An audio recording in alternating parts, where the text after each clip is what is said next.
Hello and welcome. My name is Raj Persaud and I'm a consultant psychiatrist based in central London. And I'm delighted to be joined right now by Professor Richard Bentall from the University of Liverpool. Richard has just come from a session at the International Congress of the Royal College of Psychiatrists, which is being held in Birmingham. And the title of the session was The Function of Delusion. And Richard has published over 20 years an enormous amount of material on delusions and the psychology of delusions. Richard, you started off your talk by talking about what you call tricky examples. Yeah. And you gave the example of Anders Breivik, but also another example of some Mormons of a famous case. Let's talk about that case. Okay, so the gentlemen concerned were Dan and Ron Lafferty, who in 1983 murdered their sister-in-law and her infant daughter, who was only 18 months old. And they did this by visiting the family home, assaulting the mother, slitting her throat, and then going into the child's bedroom and slitting the child's throat. And later, Dan Lafferty, who admitted killing the infant, said that as he was about to kill the infant, he said to the infant, "I don't know why, but God wants you home. I'm sorry, I hope this doesn't hurt," or something of that sort. And why is that a tricky example? Is that because it's an example of people who have strange ideas, and the question is it a delusion or is it just a firmly held conviction? So the Lafferty case, I should say, has been described in a huge amount of detail. There's quite a lot of literature on it, but the account which I would really recommend everybody to read is by the American journalist John Krakauer, who provides a fascinating detailed analysis of the investigation, of the trial, but also of the social and cultural background. What happened was that at first the Laffertys, who actually didn't make all that much effort to evade capture, were very reluctant to talk about the reasons for carrying out the killings, but eventually they said that it was for religious reasons, that specifically that they'd received a message from Jesus Christ telling them to kill the sister-in-law and the infant, and also two other prominent members of the Mormon Church who actually they were unable to locate, as it turned out, so who survived. At the trial, there was a substantial disagreement about whether they were psychotic or not, because Ron, for example, said that he received messages from Jesus which he typed into. He would close his eyes and just type on a computer keyboard, and the message would come out. And a number of psychologists and psychiatrists testified that they were psychotic. However, in the end, the jury decided that they weren't, and in fact, Ron is currently on death row, appealing his death sentence, and Dan was sentenced for to life without parole. What drove the disputes about whether or not they were psychotic was this whole point about their actions being driven by apparently strange beliefs. The fascinating thing about John Krakauer's book is he shows that if you understand Mormon history and Mormon culture, then what they did becomes understandable. And in fact, in a way, it was an act of anger which was carried out against the background of a dispute within Mormonism, which goes back for many, many years about plural marriage. And the sister was opposed to plural marriage. Ron and Dan developed progressively more fundamentalist beliefs, and they acted out as, they believed that the sister was an impediment to their religious beliefs becoming realised. So it was just an example of a situation where somebody appears to be psychotic, but if you know the background, then perhaps they're not. And arguably, it's very similar to the Breivik case, because, of course, in the case of Breivik, what happened was that Norwegian psychiatrists decided initially they were psychotic. I should say that Norwegian law is a bit idiosyncratic in that respect, because in Norway, the test of whether somebody's fit to plead is just simply whether or not they have a psychotic illness, whereas, as I'm sure most people know, that in most countries it's some version of the McNaughton rule. In other words, that what happens is that somebody's not fit to plead only if they've got an impaired understanding of the moral consequences of their actions.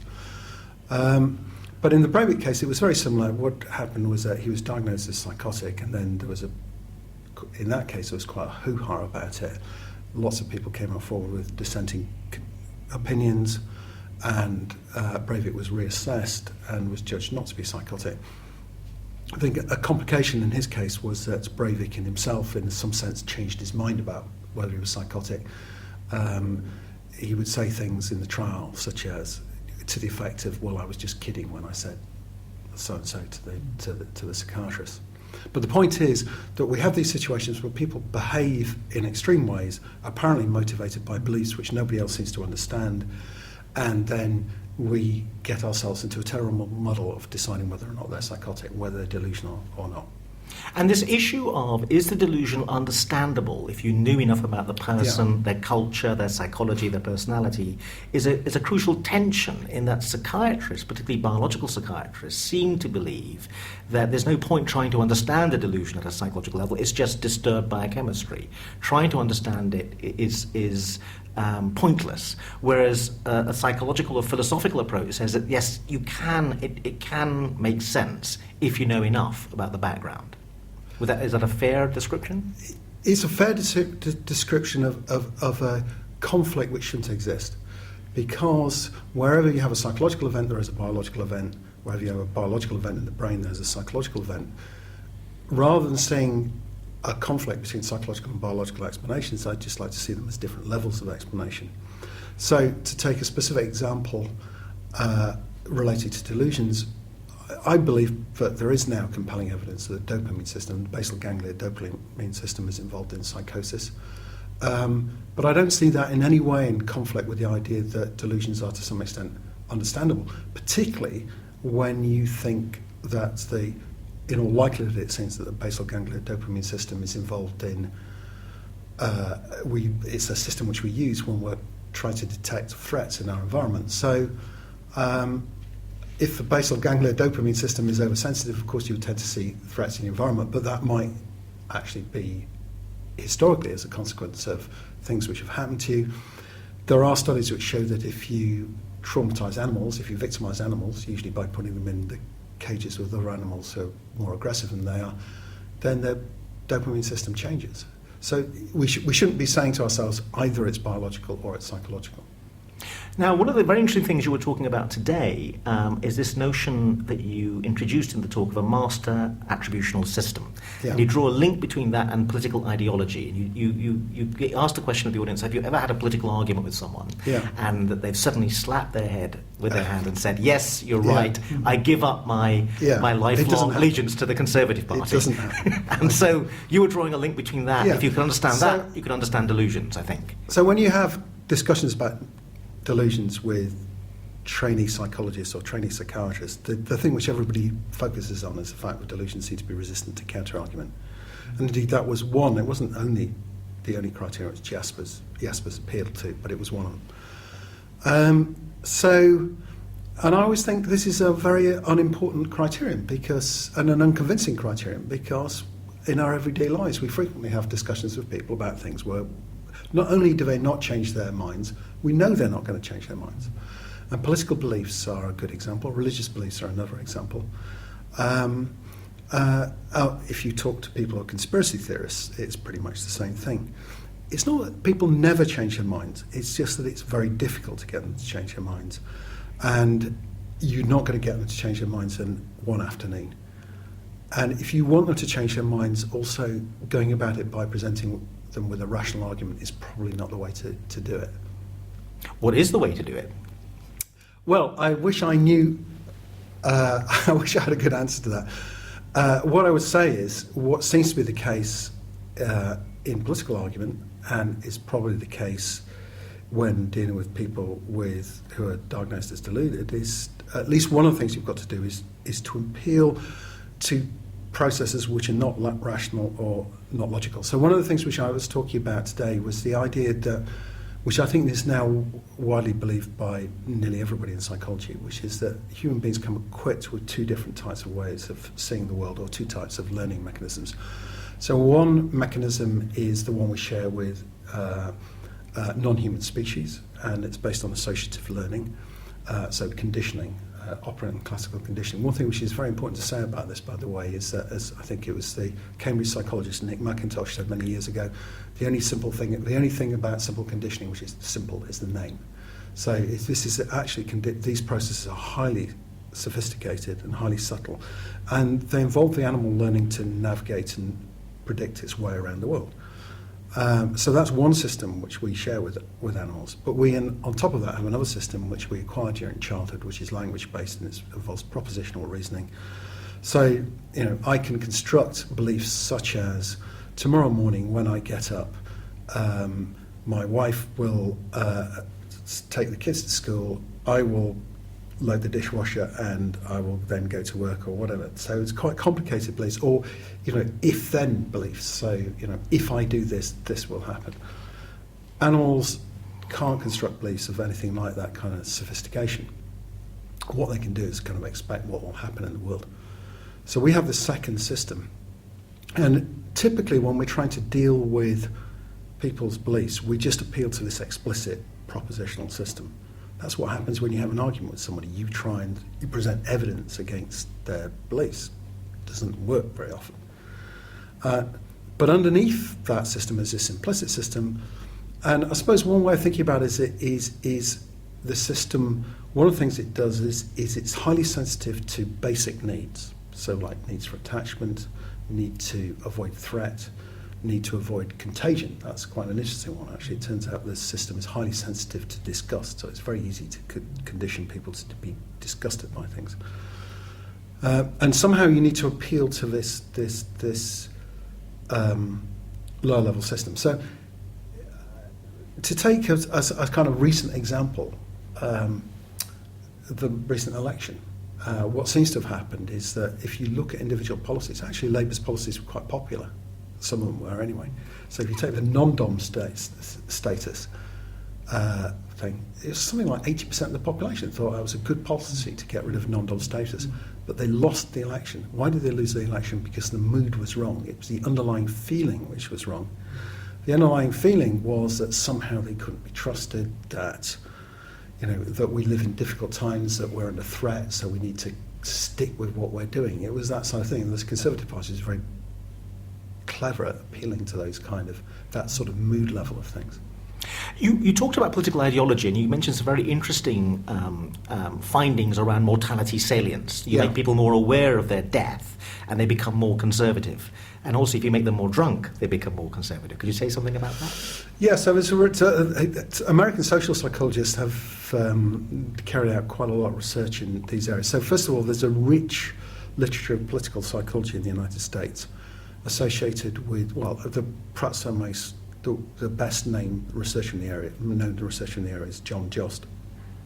But there's also a rich literature on what's called terror management theory. So there's people like Solomon Greenberg and Brzezinski, who basically have done many experiments with just getting people to think about their own mortality. Now, thinking about your own mortality turns out to be a very, very powerful way of inducing a sense of threat. You don't have to do much. You just ask people to write a couple of sentences about what will it be like to die, or how do you expect to die? And what seems to happen is that this creates a kind of conservative bias. And so it activates a sort of feeling of threat, and under those feeling, in that circumstances, what tends to happen is we cling to our primary needs, basically. And in the case of the left-wing distinction, it seems that, in a sense, being right-wing is the default option, because that's about looking after your own needs. To take a left-wing perspective, what you have to do is to sort of take a step back and have a kind of abstract view of society and what everybody needs in society. And that's much more difficult. It's much more cognitively effortful. One partisan point just to make is that I find it's very difficult to talk about without appearing partisan. My brother-in-law is actually very conservative in his political views, and we had a discussion about this. He got quite annoyed with me, and he said, "What you really mean to say, Richard, is that right-wing people are more authentic." So you can put it like that if you like. It doesn't matter. But the point is, the sort of right-wing position appeals to these basic needs. The left-wing position requires you to take a bit of distance, and it requires you to use cognitive resources. So if you activate the basic needs, people tend to swing to the right. If you disable the explicit sort of propositional system, people tend to go to the right as well. Perhaps the nicest example of this I know was a study carried out by an American psychologist, I think his name was Edelman, who basically hung out outside a bar. And when people came out, he offered to measure their blood alcohol level in exchange for them filling in a political questionnaire, which basically measured the extent to which they endorsed either liberal or conservative views. The higher the blood alcohol level, the more right-wing their views were. Of course, that could be a spurious correlation. It may be that conservatives just get more drunk. But they did check that out. And what they did was that they then carried out dual task experiments. So this is where they got people to rate various different types of propositions, which were either liberal propositions or conservative propositions. And they did this under two conditions. One was just filling in a questionnaire, but the other is doing it while there was another task that they had to do at the same time, which was basically counting bleeps coming through headphones. And what happened then was that people again shifted to the right. So it does seem that disabling the higher level, if I can put it like that, or the propositional would be a better way of putting it, but the propositional reasoning system does seem to shift people to the right. And that's a beginning of a chain of reasoning which leads you to some other interesting ideas you were presenting about the link between insecure attachment or early childhood experience and religious belief and possibly then delusional ideas. Okay, so the question is, does this kind of model fit delusions? And so it should be first said that there's always no research which has directly addressed that question. However, what we have does seem to support that. So in the research I was carrying out in delusions up to a few years ago, one of the things we did was that we were able to bring together data on a lot of psychological measures in a very large group of patients. It was almost 200 patients, and we could look at what predicted the extent to which they had paranoid delusions. And we found that actually, although we measured things like theory of mind, jumping to conclusions, various things like that, which have been traditionally associated with delusions, turns out that all these different variables just fell into two independent influences. So on the one hand, we had affect-related influences, which were some negative affect, low self-esteem, those sort of things, which seem to drive paranoid beliefs. They positively associated with paranoid beliefs. But we found, on the other hand, that theory of mind, jumping to conclusions, executive function, those were things which were negatively associated with paranoid thinking. And they all seemed to form one cluster. They weren't separate phenomena. It was simply a cluster of cognitive functioning.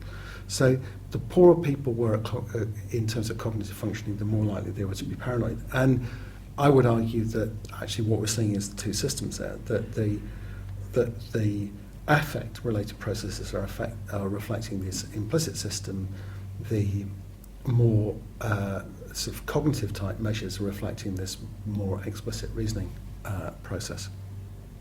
So that's led us to think a bit more about the affect-led part of the story. And in recent years we've focused on attachment. Actually we got there not by an entirely direct route. But I suppose one thing to say about attachment, just before going on, is that attachment is something which is almost certainly represented at both levels. It's something which is not just at an explicit level. I mean, typically as psychologists, we use questionnaires, so that is to some extent appealing at the explicit level. But attachment relationships are formed before you can speak. There's electrophysiological work which shows that some aspects of our attachment judgments happen very, very quickly before we can reason. So particularly the way we respond to warm or threatening faces.